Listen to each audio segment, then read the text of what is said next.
tó gẹ́gẹ́ bí mo ṣe ń sọ lónìí a tún ti kalẹ̀ sí ọ̀dọ̀ bàbá wa prophet Tèmítọ́pẹ́ Solomon. Orí òkè iná ẹ̀ ńlá ti bá wọn níbi tí bàbá ti ń gbàdúrà fún gbogbo ìran ènìyàn pátápátá, pàápàá jùlọ fún bí ọdún ṣe ń parí lọ tá à ń wọnú ọdún tuntun. Bàbá sọ àwọn nǹkan kan fún wa ká tó bẹ̀rẹ̀ ètò. Ìdí rèé tá a fi ní tò etí tiwa nìkan kọ́ ni yóò gbọ́ irú ọ̀rọ̀ yìí. Ìròyìn ayọ̀ èyí tí bàbá yìí mú wá pàápàá jùlọ lórí ìran Yorùbá wípé ọdún 2026 wọ́n ní yóò mú àwọn nǹkan kan lọ́wọ́. Kí ni yóò mú lọ́wọ́? Eléyìí ni lèmi ò lè sọ, àfi kí wọ́n ó fẹnu ara wọn sọ, torí àwọn ni wòlíì tí Ọlọ́run rán sí ìran yìí. Ẹ má gbàgbé pé èmi a máa sọ pé tá a bá ń sọ̀rọ̀ nípa wòlíì, àwọn wòlíì tẹ́ ẹ bá pàdé lórí ìkànnì yìí, ẹ ti mọ̀ pé confam, tested and trusted òun ni wọ́n ò nílò yín jìbìtì. Pàápàá jùlọ prophet Tèmítọ́pẹ́ Solomon, ẹ̀rọ ìbánisọ̀rọ̀ wọn wà lẹ́gbẹ̀ẹ́ yín. Ẹ pè wọ́n lọ́wọ́lọ́wọ́ báyìí. Tá a bá sọ pé ó ń gbóná ń jónu yàjóyàjó, orí òkè ni wọ́n wà níbi tí ogun ayé ti ń fò tó ti ń pòórá ní mọ̀nà wà, níbi tí wọ́n ti ń gbàdúrà tí gbogbo rẹ̀ ń dún wàlà wàlà wàlà, táwọn èèyàn sì ń rí ọwọ́ Ọlọ́run. Ẹ má jẹ́ ń gbà yín lásìkò, ẹ jẹ́ ń lọ tààrà sọ́dọ̀ bàbá kí wọ́n yànnàná àwọn nǹkan tí Ọlọ́run rí fún ìran yìí, àti ǹjẹ́ bóyá ìrètí wà fún òmìnira Yorùbá àbí ò tiẹ̀ sí. Èmi ò lè sọ o, ẹ̀yin ẹ farabalẹ̀, ẹ jẹ́ a jọ dọ́dọ̀ wọn. Bàbá, ẹ kú dédé àsìkò yìí. Yes sir, Olúwa wà pẹ̀lú yín. Àmín. Mo kí gbogbo àwọn tó ń wò wá káàkiri orígun mẹ́rẹ̀ẹ̀rin àgbáyé. Àwọn náà ń gbọ́ yín, wọ́n ń dá yín lóhùn. Àánú Ọlọ́run yóò fọ̀hún lórí ayé wọn. Àmín Jésù. Olúwa bá mi sọ̀rọ̀ nípa orílẹ̀-èdè Yorùbá nation. Okay. Lákọ̀ọ́kọ́ ná, ẹ sọ kankan pé bóyá ìrètí wà bí kò sí ìrètí. Ìrètí wà fún Yorùbá nation. Ìrètí wà. Lágbára Ọlọ́run. Ìrètí wà gẹ́gẹ́ bí wòlíì tó ń gbọ́ ohùn Olúwa. Olúwa ní ìrètí wà fún Yorùbá nation. Ọ̀nà tí Ọlọ́run dẹ̀ máa gbà, ọ̀nà àdìtú ni. Bẹ́ẹ̀ ni. Àdìtú. Olúwa sọ fún mi pé òun máa gba ọ̀nà àdìtú lórí Yorùbá nation yìí. Ṣùgbọ́n nǹkan ẹyọ kan tó wà ń bẹ̀ náà tí mi ò tí ò ní pé ọjọ́ tí ó wà ṣẹlẹ̀ ni mi ò mọ̀. Ṣùgbọ́n ìrìn àjò yẹn àdìtú ni Ọlọ́run máa fi mú jáde. Bẹ́ẹ̀ dẹ̀ ni nínú ìrìn àjò yẹn ní 2026, àwọn tó jẹ́ ọ̀tá Yorùbá nation, Olúwa kó wọn síta. Àṣírí wọn ò ní bò mọ́. Wọ́n máa tẹ́, wọ́n dẹ̀ máa kàbùkù. Bẹ́ẹ̀ ni ó dẹ̀ máa kan ọ̀rọ̀ àwọn ọba ilẹ̀ Yorùbá yìí. Gbogbo àwọn lọ́balọ́ba, àwọn ọba ìgbèríko kọ̀ọ̀kan tí wọ́n gbà bọ̀dẹ̀, pé adé á pẹ́ lórí bàtà pẹ́ lẹ́sẹ̀, ó lè má jẹ́ bẹ́ẹ̀ o. Bẹ́ẹ̀ ni. Ẹ̀sìn ọba lè máa jẹ kó pẹ́. Ọbọ. Tí wọ́n bá ti pinnu wípé àwọn máa gbà bọ̀dẹ̀ fún àwọn ọmọ Yorùbá. Tí wọ́n bá ti pinnu wípé àwọn máa bẹ̀yìn bẹ́bọ jẹ́ lọ́wọ́ àwọn Fúlàní yìí, wọn ò ní jẹ́ kí Yorùbá nation kó wá. Àjálù ó bọ̀ máa já àjálù ni o. Ohun burúkú àwọn ajárò burúkú. Bẹ́ẹ̀ ni a máa wọnú ara wọn sí wọn, tó jẹ́ wípé orí àpèrè yẹn wọ́n á wò pé kí ni mo jókòó síbẹ̀ sí. Tí ó gbóná rìtìrìtì. Bẹ́ẹ̀ ni Olúwa ní àkànṣe ìtìjú máa wà fún àwọn lọ́balọ́ba ní 2026. Bẹ́ẹ̀ ni àkànṣe ìtìjú àti ikú ọba lọ́nà tí ò ṣẹlẹ̀ rí, pàápàá jùlọ lórí àwọn tó ń tako òmìnira Yorùbá. Bẹ́ẹ̀ lolúwa Ọlọ́run àwọn ọmọ ogun wí fún mi. And then kó má sì yà wá lẹ́nu, mo ti sọ pé Tinubu ṣẹlẹ̀ kejì, ara àdìtú bẹ̀ náà ni wípé Ọlọ́run ó sì tún wá lo Tinubu yìí láti pé kí àwọn nǹkan kan kó ṣẹlẹ̀ lórí ìjà ilẹ̀ Yorùbá tá à ń ṣe lọ́wọ́lọ́wọ́ yìí. Bẹ́ẹ̀ lolúwa wí sà. Bàbá, tọ́rọ̀ yín bá máa yé mi dáadáa, torí pé ọ̀pọ̀lọpọ̀ wa ò nígbàgbọ́ ní Tinubu. Ọ̀rọ̀ Tinubu dàbí ọ̀rọ̀ igun tá a so májá lọ́rùn ni fún wa. A gbọ́dọ̀ jẹ́ kò sì gbọ́dọ̀ sọnù. Ló fi jẹ́ pé gbogbo wa gbà fún Ọlọ́run pé àti pé bí àkàrà ìyá kan wà nílùú wa ńgbà kan, wọ́n ń pè ní ìyá Ìsíkẹ́ẹ̀lì. Ìsíkẹ́ẹ̀lì yìí ya wèrè bíi àkàrà ayé yìí sì dáa. Ìwọ tó o bá ti jàkàrà ẹ̀, tó o bá ti rí pàkàrà pa yẹ̀pẹ̀, o ò gbọ́dọ̀ sọ, wàá jìyà sí ni. Àwọn àgbà bàbá wa máa ń pòwe pé ká fi ẹnu adákẹ́ àkàrà ayé Ìsíkẹ́ẹ̀lì.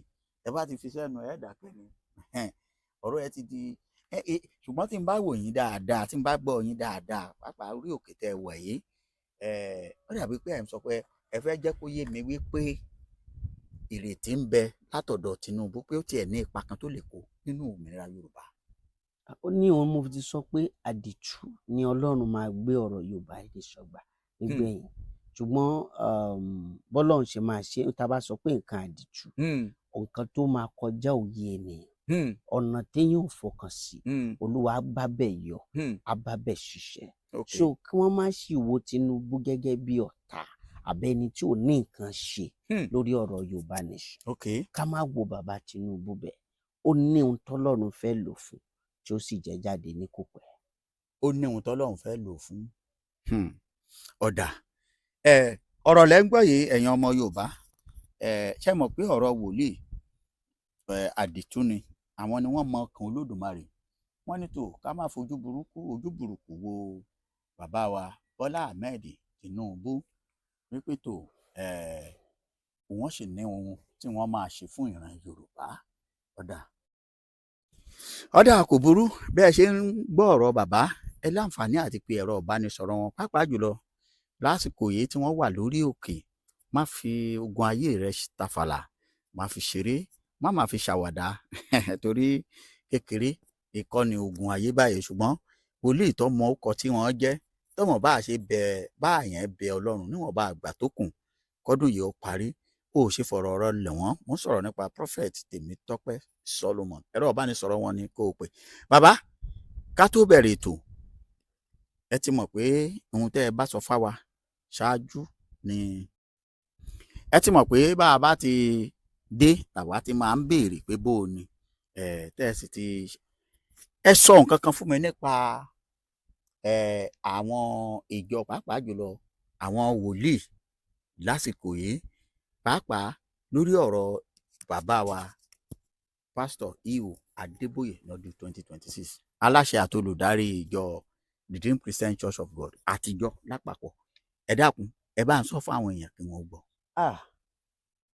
Olúwa kọ sí mi o. Kí ló wí? A nílò láti gbàdúrà dáadáa pé kí Olúwa fi oore ọ̀fẹ́ di bàbá mú. Ìyẹn bàbá Adébóyè. Olúwa wá sọ fún mi wípé Olúwa ní Redeem ní ọdún 2026. Mo kọ́ báyìí wípé the unexpected will happen. Ohun tí a fi ọkàn sí yóò ṣẹlẹ̀. Ṣére ni, ṣe búburú ni. Ṣùgbọ́n mo gbóhùn Olúwa. Olúwa ní ohun tí a fọkàn sí yóò ṣẹlẹ̀. Bẹ́ẹ̀ lolúwa wí. Ohun tí ó máa dìròyìn o. Bẹ́ẹ̀ ni, ó máa dìròyìn. Káàkiri àgbáyé. Káàkiri. Ọ̀rọ̀ Deeper Life náà dẹ̀ máa wọ ìwé ìròyìn lọ́dún náà.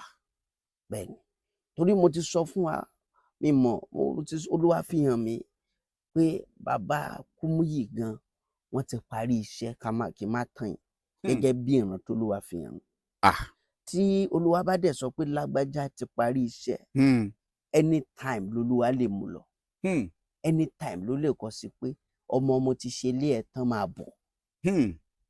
Kán gbàdúrà dáadáa. Àwọn ọjọ́ ẹ̀ kán gbàdúrà torí mo rí tí ròyìn ń lọ nínú ìwé lórí àwọn ìjọ méjèèjì, Redeem, Deeper Life. But ní ti Redeem yẹn, the unexpected will happen. Ohun tá a fọkàn sí yóò ṣẹlẹ̀. Bẹ́ẹ̀ lolúwa wí. Ohun tá a fọkàn sí máa ṣẹlẹ̀. Ọ̀rọ̀ lẹ́gbẹ́ yìí látẹnu Prophet Tèmítọ́pẹ́ Solomon. Wọ́n lóhun tí ó ṣẹlẹ̀ rí á ṣẹlẹ̀ nínú ìjọ Redeemed Christian Church of God ní ọdún tá a mú yìí gangan. òun ni wọ́n ń sọ. Ọ̀dà bàbá, gẹ́gẹ́ bí wòlíì Ọlọ́run, mo tún fẹ́ béèrè, tẹ́ ẹ wà lórí òkè báyìí, jẹ́ àwọn èèyàn láǹfààní àti pè yín fún àdúrà àbí gbogbo ìgbà kìkì àwọn tó bá wá nìkan náà lẹ̀ ń dá lóhùn? nípa orí ọ̀fẹ́ Kristi à ń ṣe àkànṣe àdúrà. Okay. Táwọn èèyàn bá pè mí, tó bá jẹ́ pé mo busy, màá dáhùn kọ́ọ̀lù yẹn padà, màá pè wọ́n padà. Àwọn èèyàn lè pè mí, iṣẹ́ agbára dẹ̀ ń ṣẹlẹ̀. Ọ̀pọ̀lọpọ̀ ènìyàn ló ń jẹ́rìí sí agbára Ọlọ́run. Bóyá o ní àwọn nǹkan kan tó wò pé nǹkan yìí ò rí, kò yẹ kó rí bó Kò ṣe yẹ rí kó yìí. rí bẹ́ẹ̀. Ó lè pè, á sọ ìgbésẹ̀ tó máa gbé nípasẹ̀ ẹ̀mí mímọ́ pé lágbájá ṣe báyìí, látàmẹ̀dò ṣe báyìí. Ó bí ọmọ obìnrin sílé, gbogbo wọn ò rí ilé ọkọ lọ, wọ́n dẹ̀ bímọ, ó dẹ̀ káwọ́ gbé inú bẹ̀. Gbogbo nǹkan bẹ́ẹ̀ yẹn ò ń ṣe ojú lásán. Ó ní ìgbésẹ̀ tó máa gbé. Ó ṣiṣẹ́ títí wọn ò jẹ́ kó rí nǹkan rere fi lélẹ̀, ó ń ṣe ojú lásán. Ó ní ìgbésẹ̀ tó yẹ kó gbé. So tó bá pè gẹ́gẹ́ bí wòlíì, màá sọ ohun Olúwa fún ẹ, màá sọ ìgbésẹ̀ tó máa gbé. Tó bá sì gbé, ó dá mi lójú wípé Olúwa bu ọlá fún ọ̀rọ̀ rẹ̀, á sì yin ara rẹ̀ lógo. Àlàáfíà. So ọ̀rọ̀ lẹ tún gbọ́ lẹ́nu Prophet Tèmítọ́pẹ́ Solomon lónìí. Bàbá ní kẹ́ ẹ láǹfààní àti pé àwọn lọ́gán tẹ́ ẹ bá ti ń wo fídíò yìí. Orí òkè ni wọ́n wà. Ẹ̀yin náà rí àwọn èèyàn òbítíbitì tí wọ́n ń gbàdúrà, tí wọ́n tó kálukú tí wọ́n ń kọrin ìyìn. Tí ó bá jẹ́ pé Ọlọ́run ò gbàdúrà lórí òkè yìí, ẹ̀ ní rírú àwọn èrò báyìí. Ṣùgbọ́n torí pé Ọlọ́run gbọ́ àdúrà lórí òkè, ìdí rèé tí àwọn ògòrò àwọn èèyàn tí wọ́n fi ń rọ́ wá ní tìkẹ́. Tó tiẹ̀ náà ò ní ṣòro ṣe, kàn pé bàbá sórí àwọn ẹ̀rọ ìbánisọ̀rọ̀ wọn, wípé tó kí wọ́n gbàdúrà fún, kí wọ́n wá sọ fún wọn pé ohun tó kù òun rèé. Bí mo ṣe ti máa ń sọ wípé gẹ́gẹ́ bí ọ̀rọ̀ ìyá Jésù, ó ní ohunkóhun tó bá wí fún yín, bẹ́ẹ̀ gẹ́gẹ́ òun ni kẹ́ ẹ ṣe.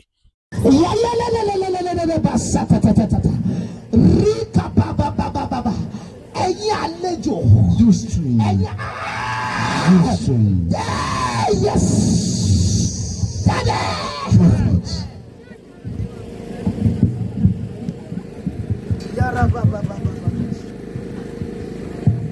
Gbogbo àlejò. All the spirits. Out. Daddy. Yes. Go. Go. Yeah. Go. Yes. Go. Amen. Symptoms. Out of your body. Out of your body. Move out of your body. Thank you, Father. Thank you. Olúwa sọ fún mi pé The Lord told me that someone is here. Súnwá iwájú. Move. Ẹ fi ìyá yẹn lẹ̀